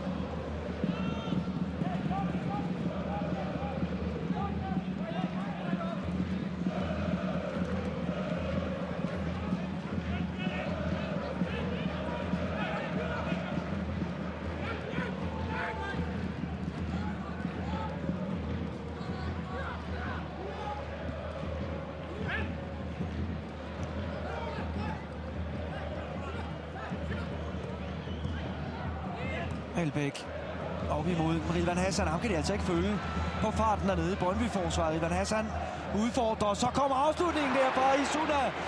Den skal han gøre noget mere ved. Det er glimrende sat op af først Mads Albæk og dernæst Rilvan Hassan.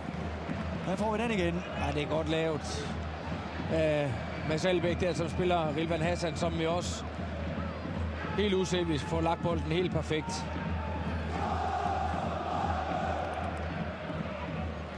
Isuna er der ikke. Er den fødte målscorer? Ja, generelt set må vi også sige, at det er det, der virkelig er problemet for FC Midtjylland med alle deres fremragende fodboldspillere, som de får skole fra Afrika. Der må vi sige, det er, hvis du tager en skudstatistik og kigger på, hvordan der vil ledes med hensyn til langskud og hvad de rammer og det hele taget, så er det forbavsende lidt, de kan ramme målet. De er eminente i deres fodboldspil, men når det kommer til afslutninger, så er det en helt anden ende af skalaen, vi skal kigge. Og det understreger jo bare Midtjyllands problemer. De to, der skal lave målene, Tim Jansen og Morten Duncan Rasmussen, de er begge to skadede. Duncan sidder godt nok med på bænken, men han kan ikke holde til mere end et kvarter på grund af en lårskade. Mine damer og herrer, så er vi i gang i regnmaskinerne og har fundet dagens tilskuertal. Ja, dagens tilskuertal 9.367. Det er flot fremmøde på MCH Arena, tæt på udsolgt. De har altså også leveret en flot kulisse, synes jeg nok. Ja, men vi vil også sige, at de Brøndby-fans, der er taget med, de leverer altså også varen. Det gør de i hvert fald. Der er ikke ret mange derovre. Nogle 100, men man kan høre dem.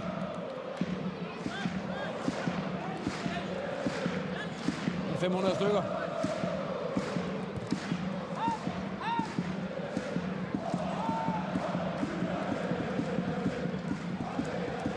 Og de står bag deres hold. Ja, det gør de i hvert fald.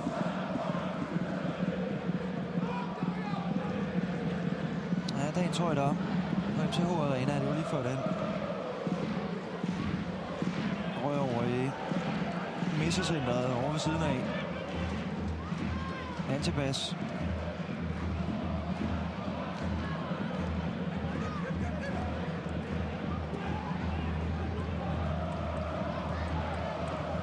Men det virker ikke til lige til, at FC Midtjylland de kan få sat deres spil ordentligt op. Det er sådan lidt på enkeltmandspræstationer, når de kommer til nogle afslutninger.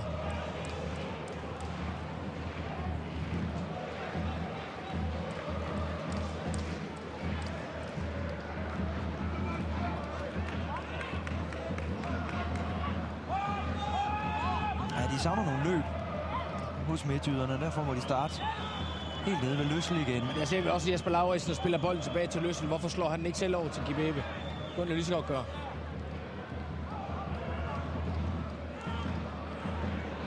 Ja, Semo, der har lagt sig ned, slog sig i den duel der. Han er kommet op igen, så slemt var det heller ikke, trods alt. Ja, så skal der spilles bredt der. Visha Fanje med indlægget.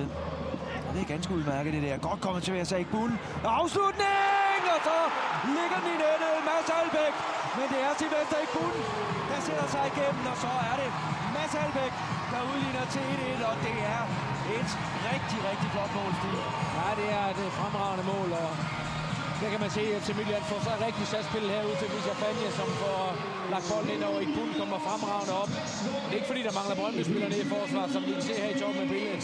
Så er der 8 Brøndby-spillere inde i feltet, og fremragende spark af Mads Albeck også. Og man kan sige, at Michael Tørnes uden skyld i det her. Hans udsyn er fuldstændig spærret. Der står 8-9 spillere foran ham og er prisgivet i den her situation. Nu bliver det spændende at se, om det så får FC Midtjylland helt op på navlerne, og de virkelig går efter de 3 point. Ja, det var en vigtig scoring for dem. Spillerne var begyndt at hænge lidt. Her kan vi også se skudstatistikken 13-4. Så ikke så meget at sige til det. Fortjent med en udligning. Advarsel til Mike Jensen. 26, Mike Jensen.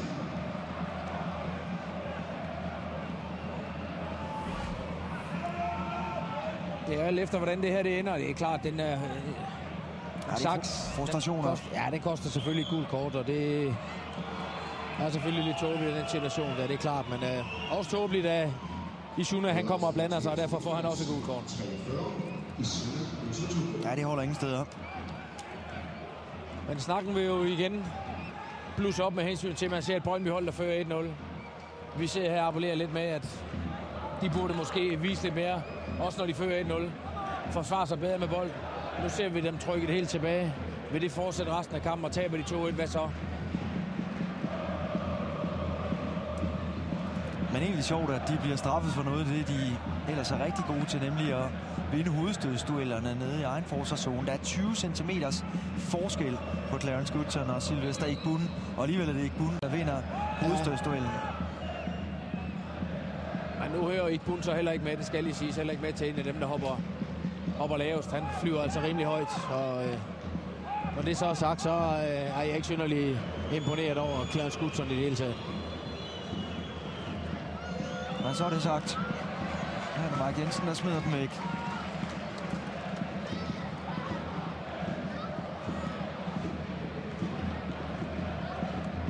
Det er en anfører, som er meget lidt i øjnefaldene, og det synes jeg ikke, at det bringer Brøndby nogen steder. Her er det Frank Semo, der dribler på et skidt sted, får et frispark i det mindste.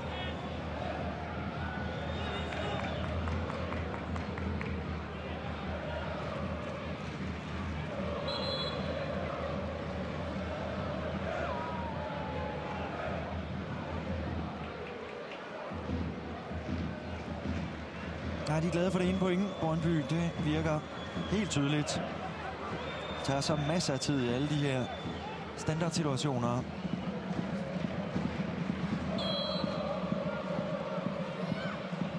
Mike Jensen og Løssel, der stensikkert går ud og griber den der.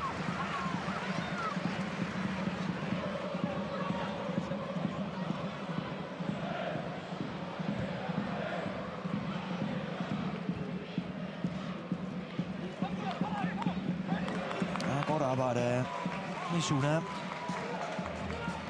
og assistenttræner Brian Priske, der lige var ude og råbe igennem derude i den tekniske zone hos Midtjylland.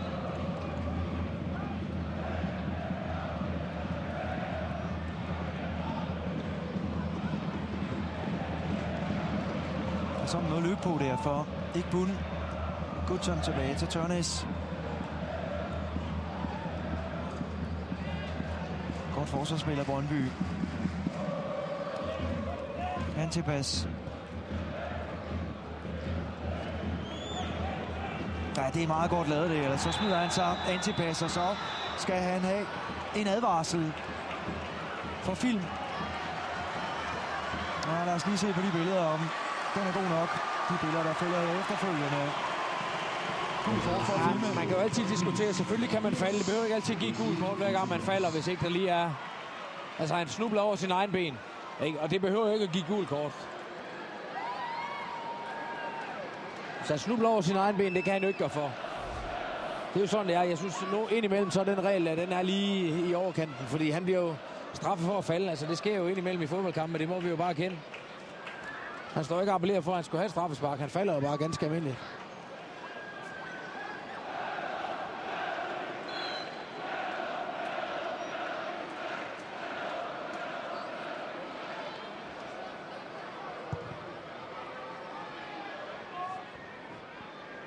Ja, Goodson, der falder, og ikke frispark til ham. Igbun forsøger at løfte den over modsat imod Danny Olsen. McGrath sparker væk. Mikkel Thyssen op imod Antipas. Lad os så se, hvad han kan. Antipas derovre for Uchola. Nej, det er en udmærket aflevering faktisk. Rommedal, der gemmer sig lidt for meget med bagstolpen. Jens Larsen, masser af plads til ham. Jens Larsen, og så afslutningen. Løssel lidt i problemer. Stor mulighed til Mike Jensen. Ja, og fremragende Brøndby-spiller. Helt skønt at se, at man her med mange mænd i feltet også en fremragende aflevering også. Ja, så meget godt taget der, Løssel. Nu har vi været efter ham. God aflevering for Stryger, og så er det Mike Jensen, vi er med ind i feltet.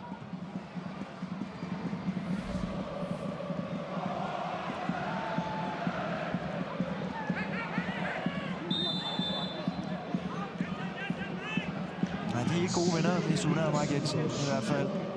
Petersen og 7 år stået med opgang 7, og han sammen sin far, som hedder Erik Petersen, og det er altså Sigurd Petersen på 7 år, der mangler sin far. Det er en skud, som der kommer med frem. Det samme gør også Dario Dumic. Der har de i hvert fald muligheden, Brøndby, for at true Midtjylland.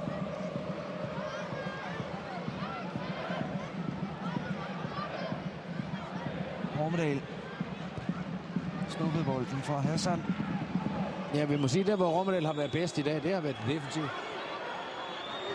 Antipas. Afslutning fra Antipas. Et godt stykke udenom. Ja, udmærket Brøndby-periode lige nu.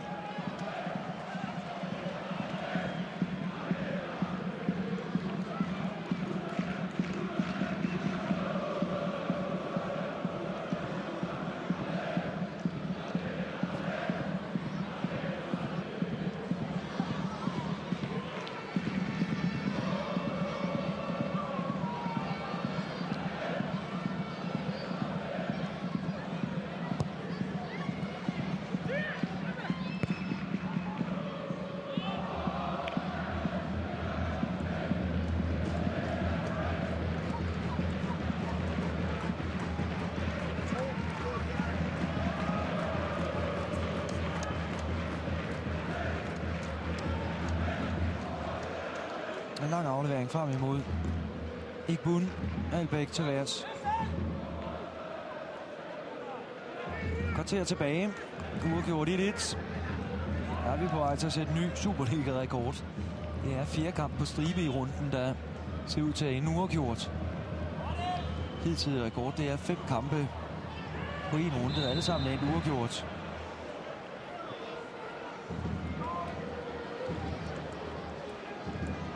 Ja, vi kan sige, at selve Superligaen også er inde i en fremragende stime med hensyn til mål. 2,93 i snit. Det er det mest målrige i 10 år.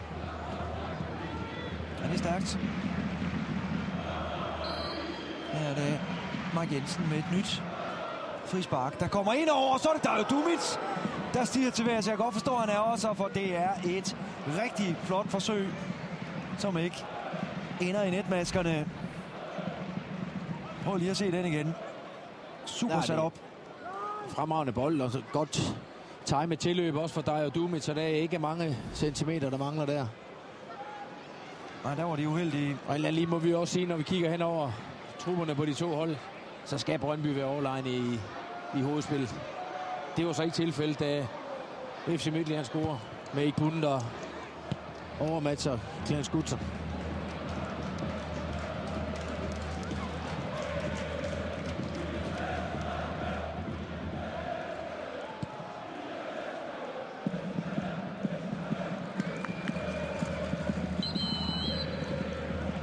Udskiftning, og det er Morten Duncan Rasmussen, der kommer ind og får det kvarter, som han kan holde til. Kommer ud ind i stedet for Peter Andersson, og det er jo egentlig også en understregning af, at Peter Andersson ikke er der, hvor han burde være. Ja, og så måske et tegn til, at her satser man altså efter at få alle 3 point også, samtidig med det. Absolut. Danny Olsen nede på midtbanen, og så altså Morten Duncan Rasmussen helt oppe i front. Morten Rasmussen, der jo altså spillede i Brøndby fra 2006 til 2010. Og egentlig også lavet masser af mål der. 44 Superliga-mål i 74 kampe. Siger alt om hans kvaliteter.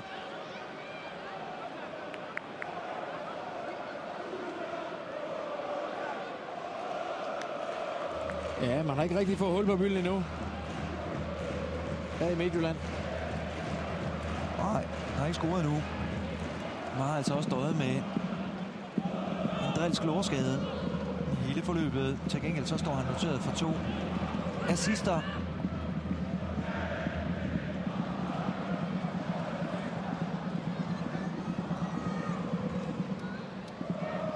Ja, netop Duncan. Og selvfølgelig en spiller, der fylder rigtig meget. Og der er plads til Isuna. Isuna over imod Ilvan Hassan. En spiller, der fylder meget. Ja, nu, jeg fylder meget og kan bruges både i opspillet med hensyn til at få den lagt op på, så de kan lade den prale ned på midtbanespilleren, der kommer. Og så samtidig med det, hvis de bringer nogle bolde i feltet, så er han jo garant for at være der. Det har han jo vist igennem mange år, Duncan.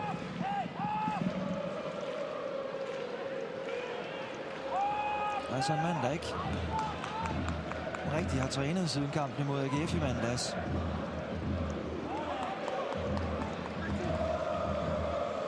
Og sikkert også en mand, der i det hele taget trænger til at komme lidt i form, efter at have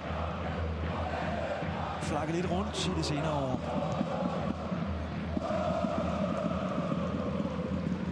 Der er ikke frispark til Antipas. Dumic. Thyssen.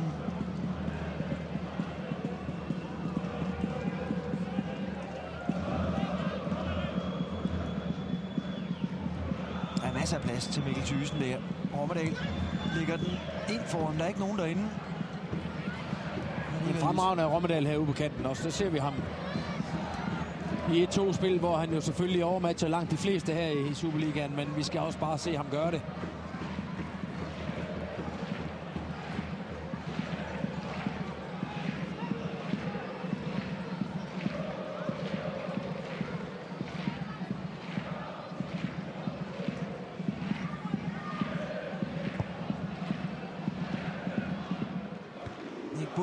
Forlænger den op imod Morten Duncan. Rilvan Hassan, Morten Duncan er afsted, men han er offside.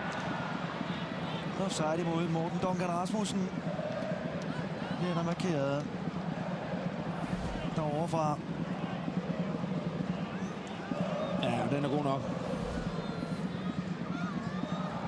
Henrik Christensen, der straks havde fanen i vejret.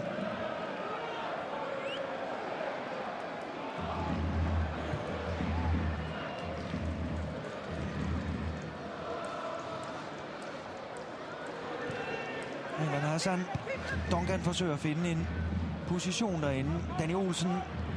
Han kan ikke holde fast i den der. Til gengæld så slog Nuruti sig frispark til Brøndby.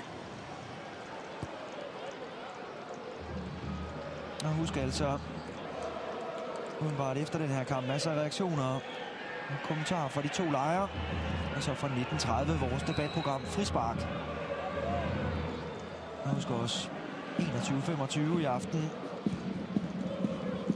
Kampen for Madrid imellem Rayo Vallecano og Real Madrid. Alt sammen noget, der kan opleves her på Kanal 9.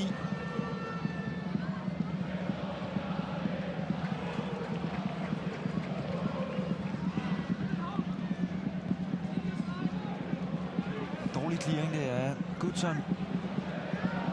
Nej, frispark til Goodson. Der stryger var det selvfølgelig.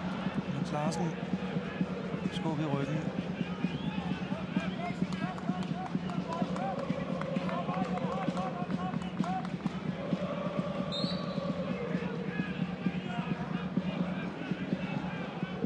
Og tydeligt, at der ikke er nogen af holdene, der ønsker at dumme sig lige nu. Ja, det vil da også være kolossalt bittert, hvis man dummer sig i de døende minutter, men jeg synes jo stadigvæk, at det i hvert fald tegner til, at Midtjylland går efter alle 3 point. Jeg vil så sige, at der er spil lige i øjeblikket. Det er ikke prangende. Det er jo ballonbolde på ballonbold. Nej, det er noget roderi. Det der gang i bolden, der skifter hold ustandsligt.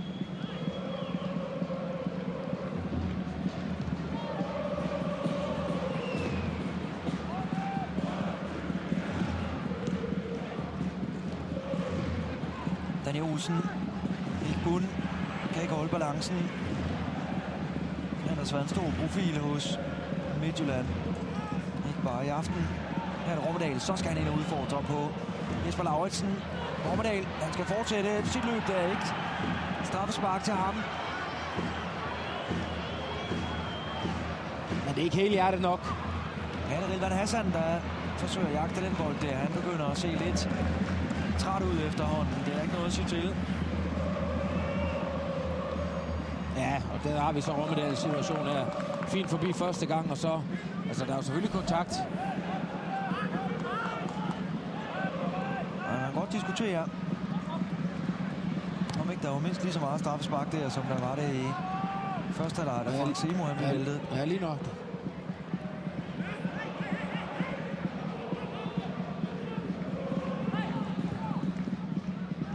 Det er en god aflevering, den der til Antipas. Så skal vi se, hvad han kan.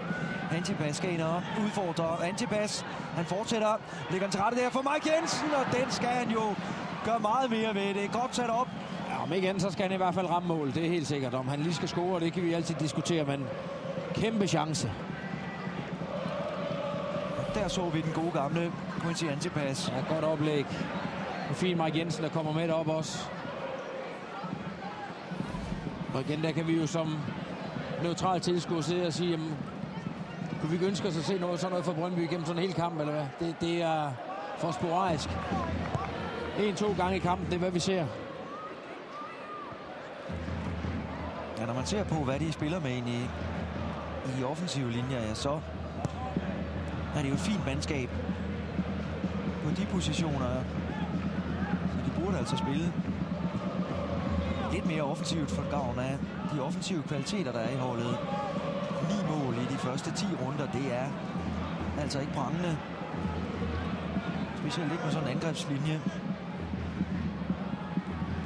Heller ikke selvom de må undvære Simon Markina Christoffersen i dag, så er det stadigvæk ganske udmærket spillere, der er til rådighed.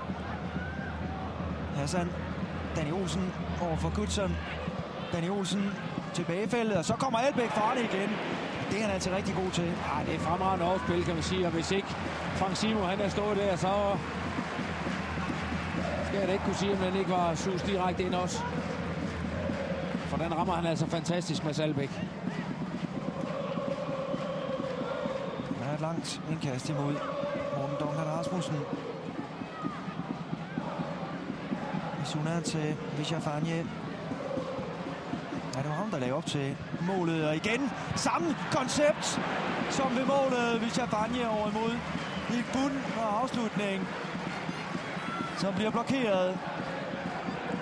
Ja, den her gang er det så Jens Stryger, der taber til Nick Bund, men så må vi så sige, at den her gang Claes Goodson kommer flot ind og blokerer. Morten afslutning for Duncan, ja.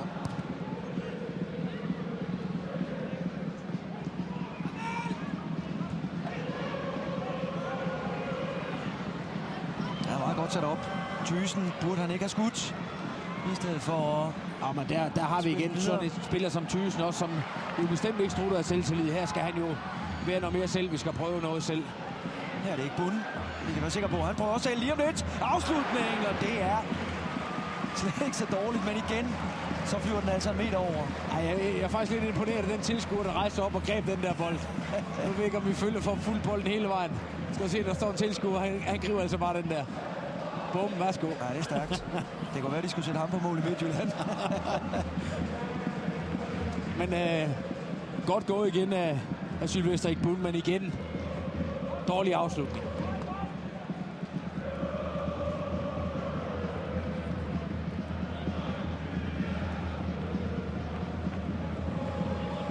Ja, 17-8 i skud. Man må også sige, at der har været mange overskud hos midtjyderne. Det er jo sådan noget, de skal ind og træne. 17 afslutninger, det er mange.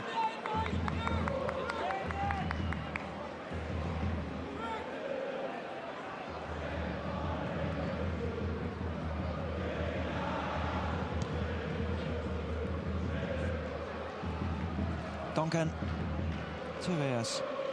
Kibebe.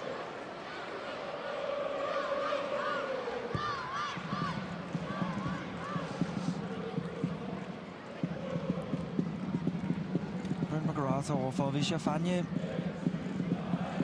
Nej,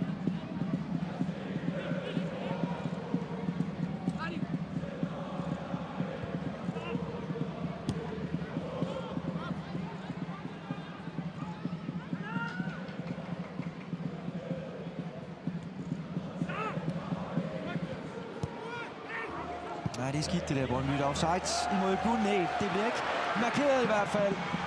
Han lader den også ligge der til Danny Olsen, så er der ikke tvivl om, der ikke er offside. Det er nemlig rigtig lavet det der, for hvis ikke kun have løbet efter den, så skal der selvfølgelig løftes et flag. Men der får de for lidt ud af den Midtjylland. Det var en gylden mulighed for at tage Brøndby på sengen i de døende minutter her. Men nu har Brøndby så muligheden. Ja, 2 minutter tilbage. Frank Semo over til Norusi. Norusi med indlægget. Mikkel Thyssen søger den. Mike Jensen. Han skal ind og sparke til den der måske. Vælger at spille bredt. Ormedal med indlægget. Den er fin, den der. Han sparker et stort hul i luften. Noah Biotola har fået en noget blandet debut i startopstillingen hos Midtjylland. Ja, det virker ikke helt sikkert, det der. Vi siger stort tillykke til Jesper, der efter kampen modtager en velfortjent buket. Midtjyllands sponsorer, der har valgt Jesper Lauritsen som man of the match. Det er ikke den kamp her, der i hvert fald. Nej.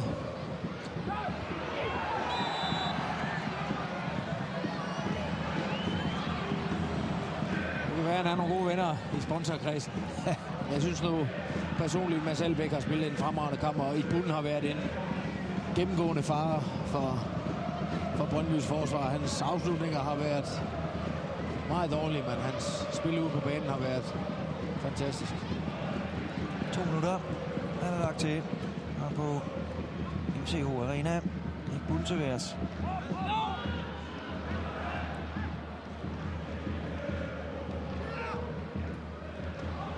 Så er det Duncan, der må afsted. Jens Larsen, der vinder duellen.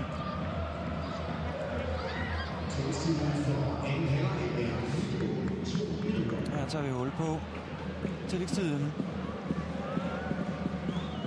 Ja, det var ikke meget. 2 minutter. Det er sjældent, vi ser det under 3. Duncan i duel med Clarence Goodson. Hey! Sparker helt klart på Morten Duncan.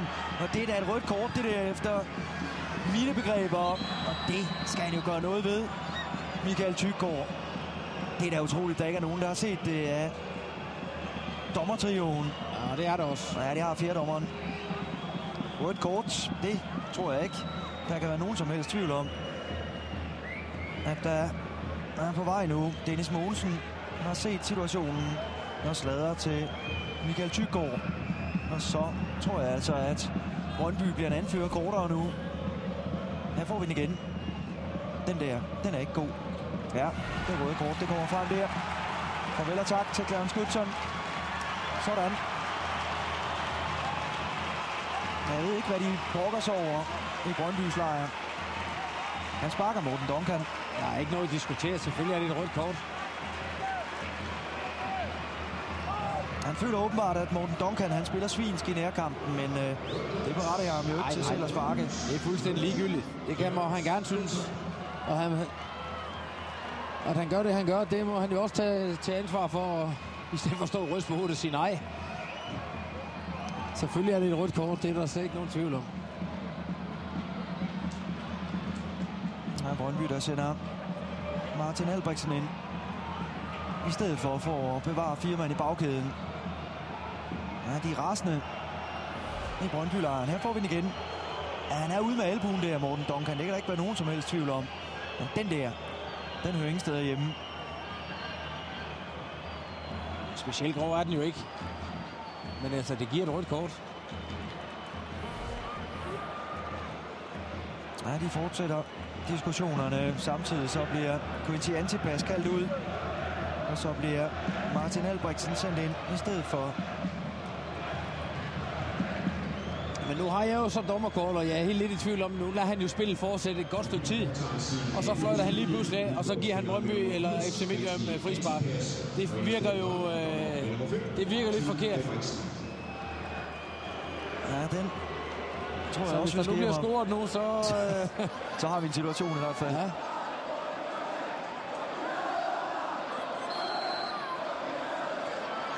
Danny Olsen med det eminente spark, der skal forsøge sig. Og det bliver også en udmærket afslutning i hjørnespark til midtjyderne. Og de er travlt. Vi er allerede i gang med det 94. 20. minut, men selvfølgelig er der lagt lidt til i forbindelse med udvisning. Må det ikke det bliver sidste mulighed, det her. I opgøret meget dramatisk afslutning. Han kommer godt ind foran, og så saksesparker, så er der vel ikke ret meget mere i posen.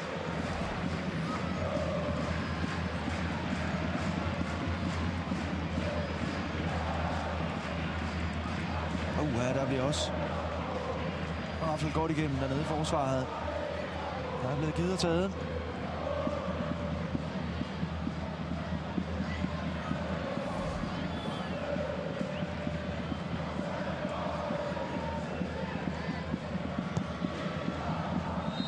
Og her er det slut, siger dommer Michael Thygaard. Opgøret imellem FC Midtjylland og Brøndby her på MCH Arena. Det ender uafgjort 1-1. Glenn Riddersholm, der i det mindste kan være glad for, at Mads Albeck han udligner det 67. 20. minut på et flot spark, efter at Mark Jensen havde bragt Brøndby foran i første halvleg på straffespark. Men det hele det endte meget, meget dramatisk med et rødt kort i slutfasen. 1-1, Stig, er du tilfreds med det udbytte?